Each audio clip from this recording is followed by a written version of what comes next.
सभी विद्यार्थियों एवं साथियों को नमस्कार।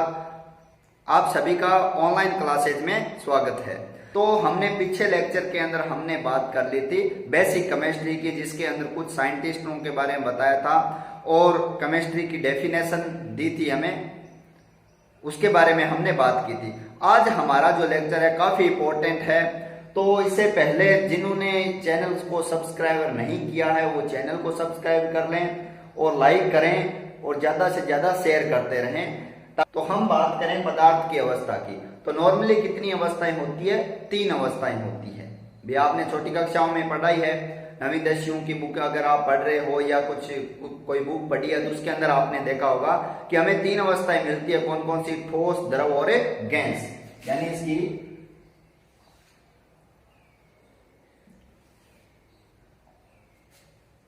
ठोस, द्रव और गैस।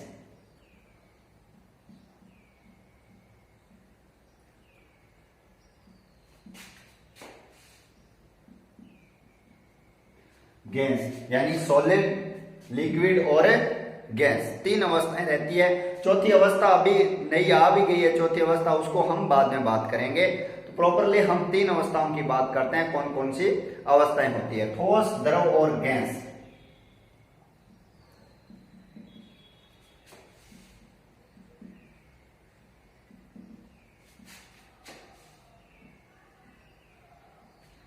अगर हम बात करें इनको समझने के लिए, अगर इनके एग्जाम्पल की हम बात करें तो इसका ठोस का सबसे अच्छा एग्जाम्पल देखो क्या होता है। ठोस का अच्छा एग्जाम्पल हम बात करें लकड़ी, ठोस का एग्जाम्पल है। द्रव के अंदर जल आ जाएगा और गैस के अंदर कोई भी गैस ले लो, चाहे कार्बन डाइऑक्साइड है, ऑक्सीजन है, कोई सी भी गैस ले लो, आप कोई सी भी गैस उठा लो, वो इसका एग्जाम्पल आ जाएगा। अब हमें ये पता होना चाहिए कि हम पहचानेंगे कैसे कि प्रकृति के अंदर जितने पदार्थ हैं वो 3 अवस्थाओं में बने हुए हैं, आपके ठोस, द्रव और गैस। इनके अंदर क्या क्या गुण पाए जाते हैं उनके बारे में हम बात करते हैं। तो देखो, पहले हम बात करें ठोस की, कि ठोस, द्रव, गैस में पहले हम बात करते हैं इनके आकार की। आकार की बात करते हैं। ठोस का आकार होता है वो निश्चित होता है, निश्चित होता है। यानी इसका जो आकार है वो क्या है? निश्चित। हमने जो आकार दे दिया वो निश्चित होता है। जैसे आप एग्जांपल लकड़ी का है, लकड़ी का टुकड़ा जिस आकार के अंदर आपने काट लिया ना, जैसे मतलब वर्ग के आकार का या शंकु के आकार का या गोला आकार का, किसी भी आकार का आपने काट लिया तो उसका एक वो आकार क्या रहेगा? निश्चित रहेगा।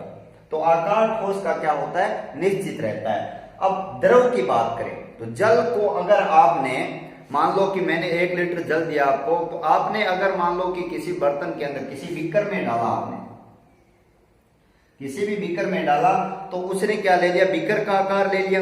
यानी जल को जैसे बीकर में डाला तो वो बीकर के जिस तरह का आकार हो जाएगा। या आपने किसी बोतल के अंदर डाला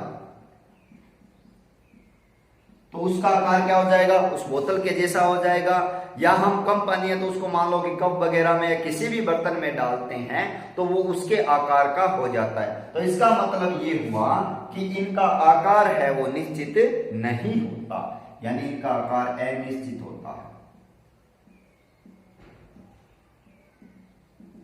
है, अनिश्चित होता है। अच्छा, तीसरी तरफ आप बढ़ो, गैस। गैस का आकार क्या रहता है? अगर मान लो कि हमारे पास में 1 लीटर या 1 किलो के आकार में हमारे पास 1 किलो हमारे पास गैस है, ठीक है। अगर हमने उसको एक छोटी टंकी के अंदर डाल रखा है तब तो वो क्या हो जाएगा? मान लो कि एक इसके अंदर, इस पदार्थ के अंदर डाल रखा है, ये बंद है ऊपर से, तो क्या हो जाएंगे? ये पूरे इसका आकार ले लेगा। ये गैस क्या लेगी? उस पूरे बीकर का या जो बर्तन है उसका आकार ले लेगा। और हमने उस रूम में, किसी भी रूम के अंदर उसमें खुला छोड़ दिया तो वो उस रूम का आकार ले लेगी। यानी कहने का मतलब ये हुआ कि इसका भी आकार है वो निश्चित नहीं होता, यानी अनिश्चित आकार होता है,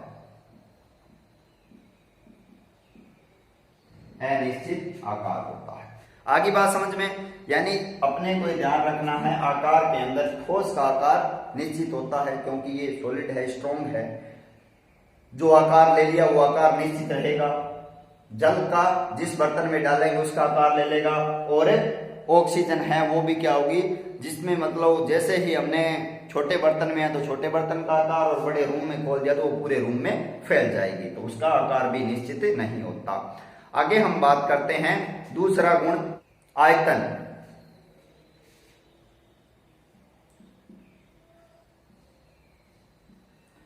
आयतन की हम बात करें, आयतन कह दो, आप आयतन कह दो, या फिर आप कह सकते हो, या इसको हम भार के आधार पर भी समझ सकते हैं ताकि आपको आसानी से समझ में आ जाएगा।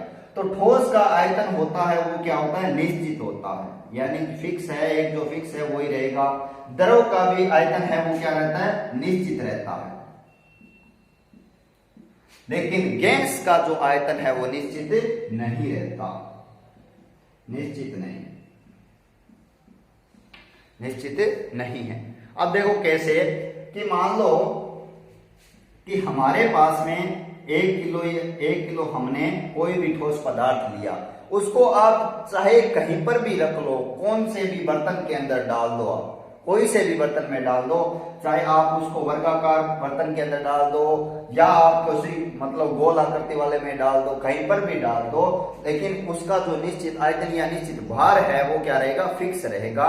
1 किलो है तो वो 1 किलो रहेगा, कम नहीं होगा या ज्यादा नहीं होगा। अच्छा, जल का भी यही रहेगा कि हमने मान लो कि 1 लीटर ले लिया, 1 लीटर ले लिया, हाँ आकार चेंज हो सकता है। अब 1 लीटर को आप चाहे बीकर में डालो चाहे बोतल में डालो, ठीक है, तो दोनों में उनका भार है वो क्या रहेगा, निश्चित रहेगा ना, उनका भार है वो निश्चित रहेगा। तो इसलिए हम कह सकते हैं कि इनका आयतन है वो भी क्या रहता है, निश्चित रहता है। नेक्स्ट हम बात करें गैस की। अब गैस की बात आ गई, मैंने क्या बताया आपको कि गैस है उसको अगर आप कोई छोटे बर्तन में डाल रहे हो तो वो क्या होंगे, उसके कण संपीड़ित यानी नजदीक नजदीक आकर क्या होंगे, उनका वेट ज्यादा हो जाएगा। अब अगर आपने खुले रूम में यानी वातावरण में छोड़ दिया तो इसके कण क्या है, बहुत दूर दूर चले जाएंगे, इस तरह से अणु है इसके बहुत दूर दूर चले जाएंगे, तो उनका हम आयतन और आकार है उसको निश्चित नहीं, आयतन और ये भार है उसको निश्चित नहीं कर पाएंगे, यानी उसके बारे में हम नहीं बता सकते। इसलिए हम कह सकते हैं कि इसका निश्चित नहीं होता क्या चीज, आयतन। तो इसका गैस का न तो आकार निश्चित होता है और न आयतन निश्चित होता है। द्रव का इसका आकार है वो अनिश्चित होता है, यानी आकार निश्चित नहीं कर सकते हम, लेकिन इनका जो आयतन है वो निश्चित होता है, यानी आयतन जितना भार आपने लिया है ना उतना ही भार रहेगा, चाहे कोई से भी बर्तन में डाल दो आप, उनका भार है वो निश्चित ही रहना है। तो ठोस है, ठोस का तो निश्चित रहना ही रहना है, चाहे कहीं पर भी रख दो आप उसको। एक मान लो कि कोई 1 किलो का कोई पत्थर है या आपके पास बर्फ का कण है, किसी भी ठोस पदार्थ है, उसको कहीं पर भी रख लो, अलग अलग स्टेज पर रख लो आप, आपका जो आयतन है उसका निश्चित ही रहेगा। तो ये दो बातें हैं, ये तो है इसके यानी पदार्थों के भौतिक गुण, पदार्थों के भौतिक गुण। भौतिक गुण समझ रहे हो, भौतिक गुण का मतलब हो गया कि वो बाहर से हमें कैसे दिखाई दे रहे हैं, या हम उनको बाहर से आकार, उनकी आकृति किस तरह से, आयतन किस तरह से है, वो चीज हम बता पाते हैं, वो चीज होती है इनके भौतिक गुण। अब ये बात आती है कि इनके जो अणु होते हैं उनके बीच बॉन्डिंग किसमें ज्यादा होती है, किन में कम होती है बॉन्डिंग, वो बात करते हैं। तो वो गुण कौन से होते हैं, वो गुण होते हैं रासायनिक गुण। कौन से, रासायनिक गुण।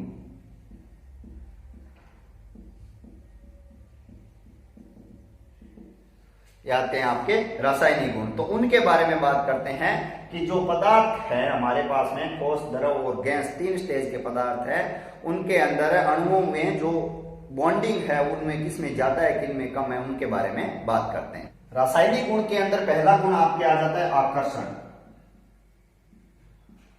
आकर्षण का मतलब समझते हो, आकर्षण का मतलब होता है कि अणु होते हैं वो एक दूसरे को अपनी ओर आकर्षित या खींचना, एक दूसरे की तरफ अधिक आते हैं या अधिक आकर्षित होते हैं, उसे हम क्या बोलते हैं, आकर्षण होना।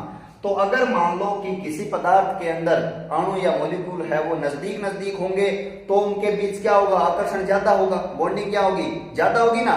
तो बॉन्डिंग की हम बात करें इनके बीच, तो जैसे मान लो इस तरह से ठोस के अणु हैं, इस तरह से रहते हैं, इस तरह से एक क्रम में रहते हैं, एक निश्चित दूरी पर एक निश्चित क्रम में रहते हैं।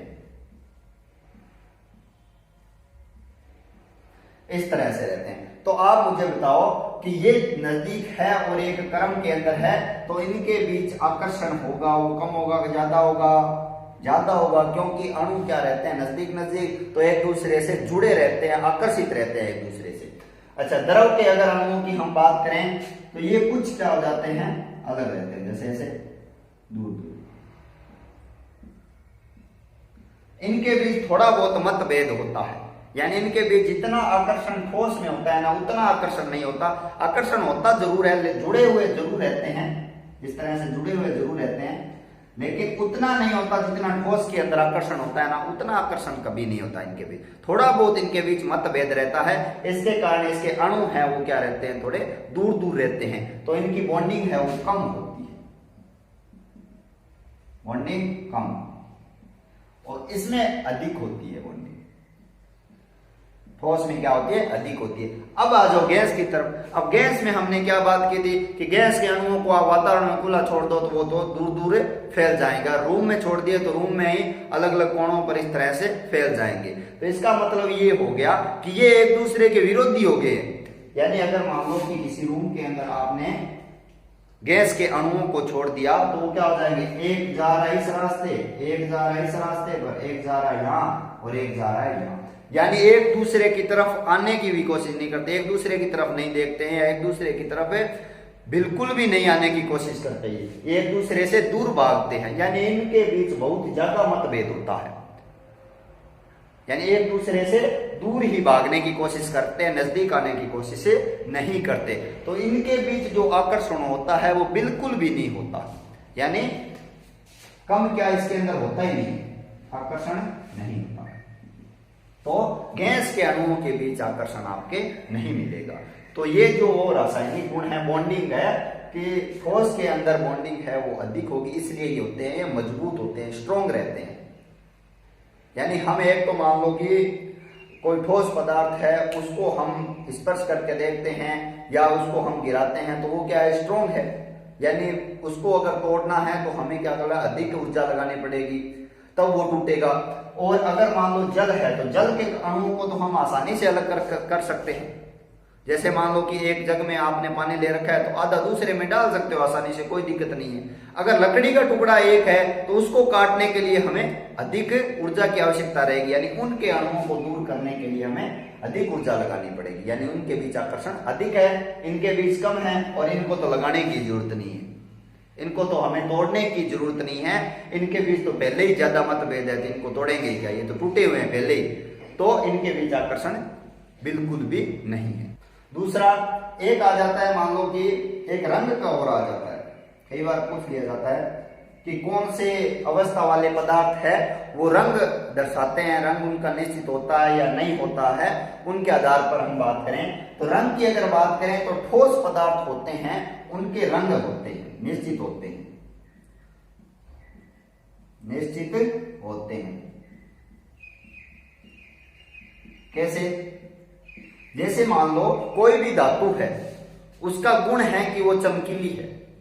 जैसे लोहा है, लोहे को आप काटते हो ना, प्योर जो लोहा निकलता है अंदर से तो एक चमक निकलती है उसमें से, तो उसका रंग है वो एक चमकीले रंग का है।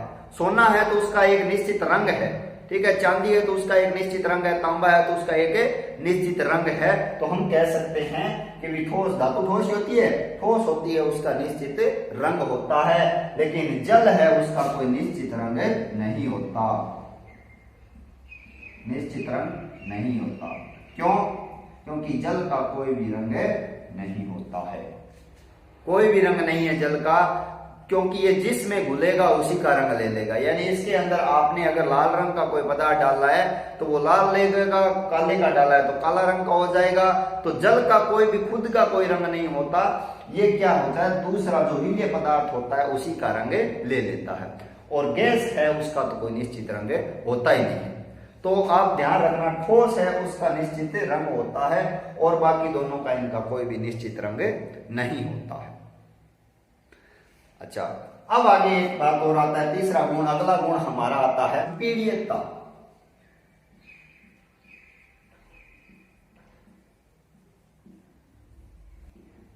संपीड्यता काफी इंपॉर्टेंट बात है, ये काफी इंपॉर्टेंट गुण है, ये रासायनिक गुण है। संपीड़िता होती क्या है? सबसे पहली बात तो ये संपीड़ित का मतलब होता है कि दबाना, यानी हम क्या करते हैं, किसी भी पदार्थ को दबाते हैं तो उसके आकार में परिवर्तन आ जाता है, उसे हम क्या बोलते हैं? संपीड़ितता। जैसे आप मान लो कि ये जो लुगदी आती है, जो मतलब कि मुलायम वस्तु कोई भी है, उस पर आप जैसे ही दबाव देते हो तो उसका आकार क्या हो जाता है? कम हो जाता है, ठीक है। और वापस जैसे ही उसमें से दाब आप हटा लेते हो तो वापस वो अपने निश्चित आकार के अंदर आ जाती है। तो वो क्या होती है? संपीड़ितता होती है।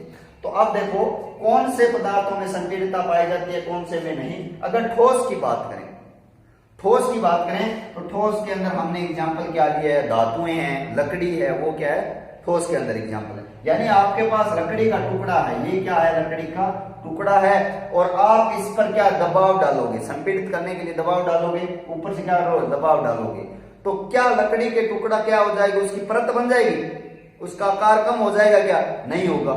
तो इसका मतलब ये हुआ कि ठोस में संपीड़ितता नहीं होती, यानी नगण्य बिल्कुल भी नहीं होती, यानी उसका आकार में कोई भी परिवर्तन नहीं आता है। इसलिए हम कह सकते हैं कि इसके अंदर संपीड़ितता नहीं होती, या आप कह दो कि नगण्य होती है, न के बराबर होती है। क्योंकि धातु पर भी आप दबाव डालाओ तो भी वो क्या हो जाएगी? उसकी परत या उसका आकार कम नहीं होगा, तो इसमें भी संपीड़ितता नहीं है।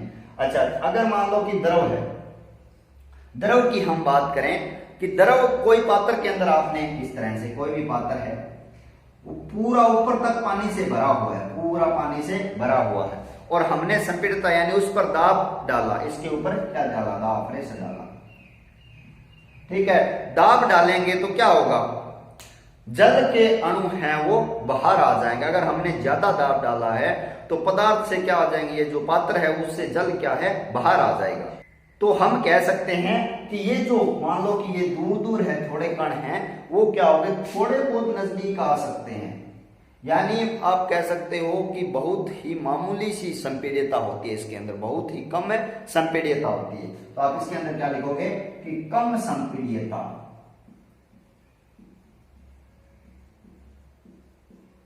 कम संपीड़ितता, यानी इसके अंदर होती तो है लेकिन नगण्य तो नहीं होती, थोड़ी बहुत होती है लेकिन बहुत ही कम होती है, ये बात ध्यान रखना।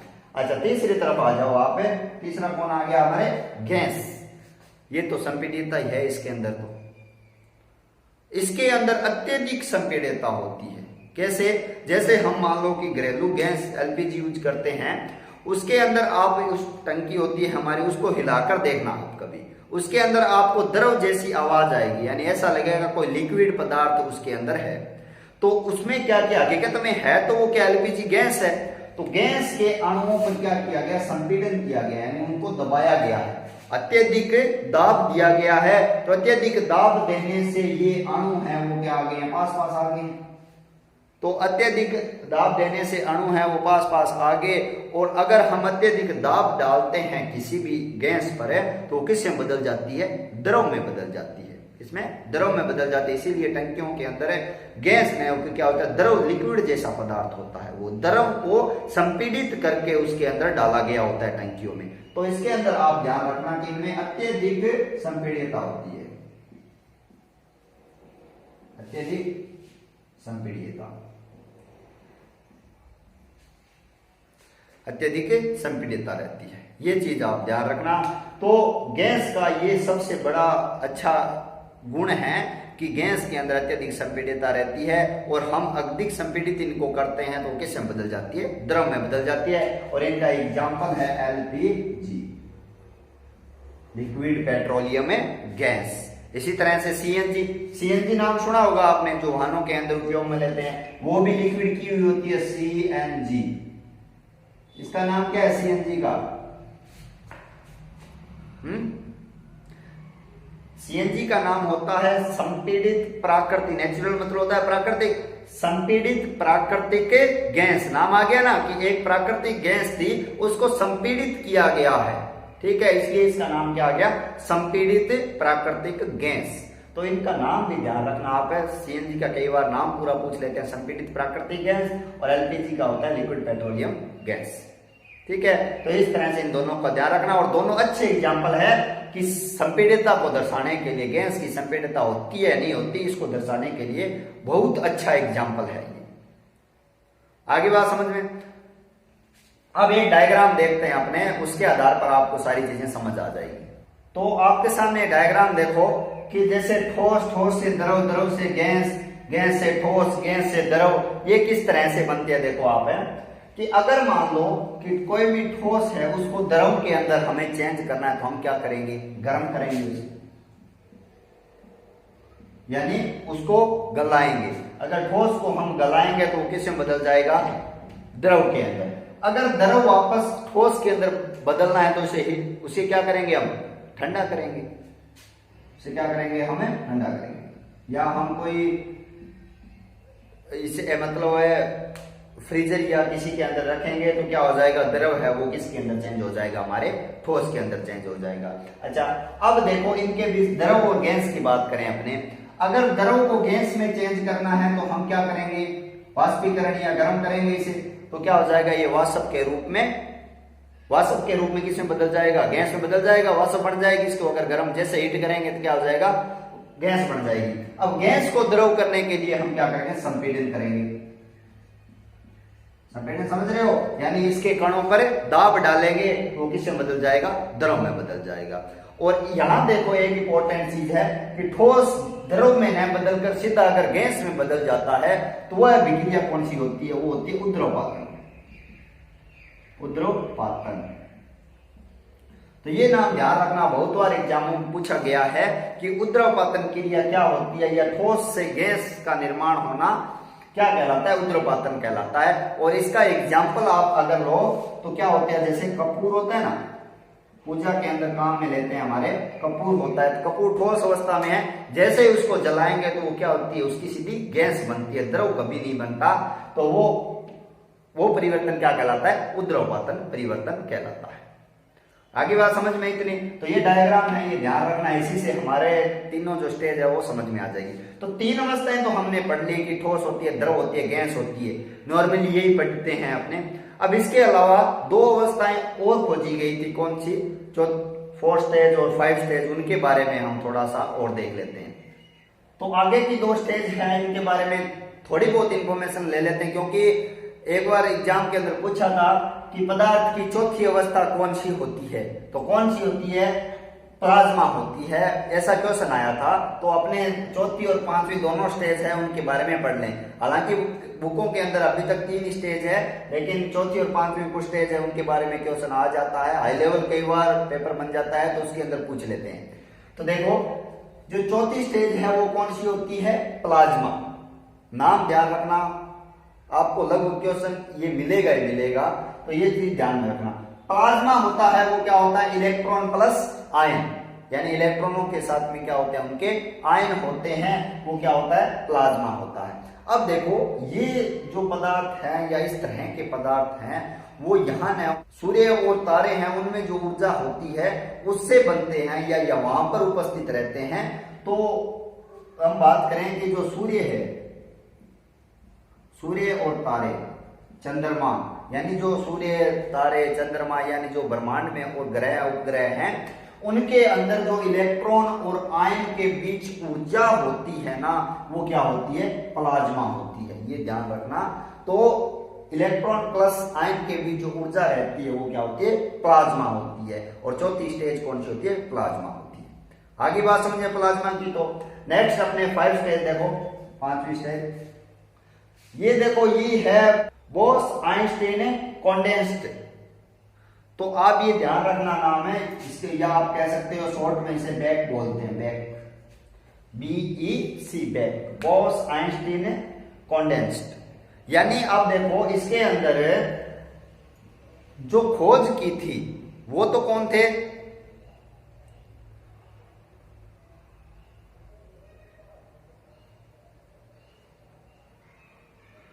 उनकी जो खोज की थी वो तो क्या थे, बोस है।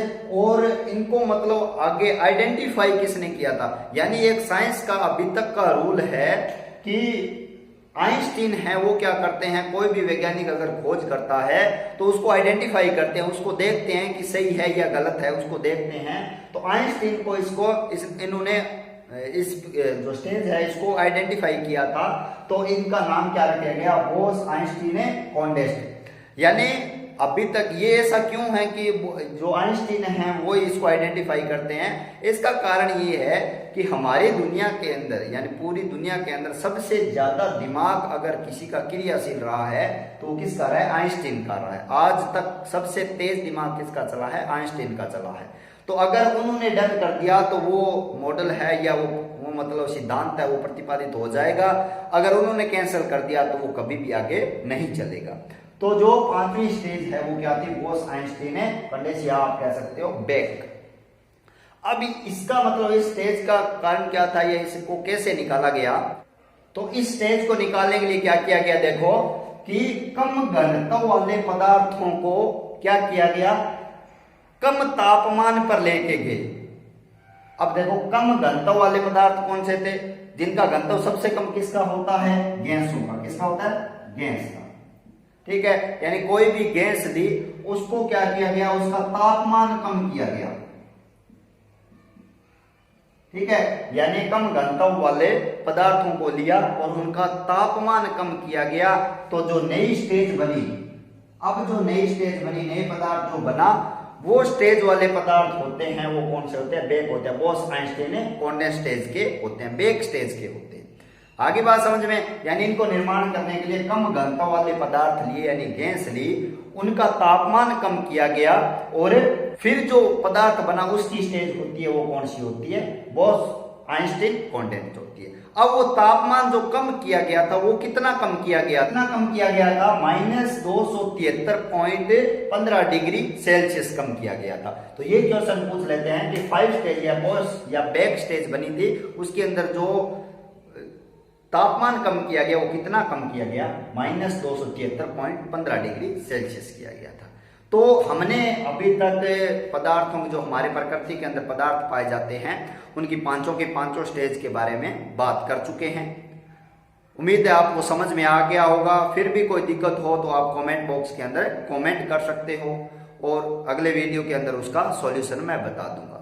लाइक कीजिए, कमेंट कीजिए और चैनल को सब्सक्राइबर कर लें। अगर आपने सब्सक्राइबर नहीं किया तो जरूर सब्सक्राइबर कर लें और अपने दोस्तों के अंदर शेयर करें इसे। जैसे अगर सब्सक्राइब किया होगा तो जैसे वीडियो अपलोड होता है तो आपके पास वो वीडियो पहुंच जाए, लिंक पहुंच जाए उसकी, क्योंकि हमारा टारगेट बेहतर दिन का है। बेहतर दिन के अंदर हमें कोर्स कंप्लीट करना है और सिलेक्शन देना बहुत जरूरी है। धन्यवाद।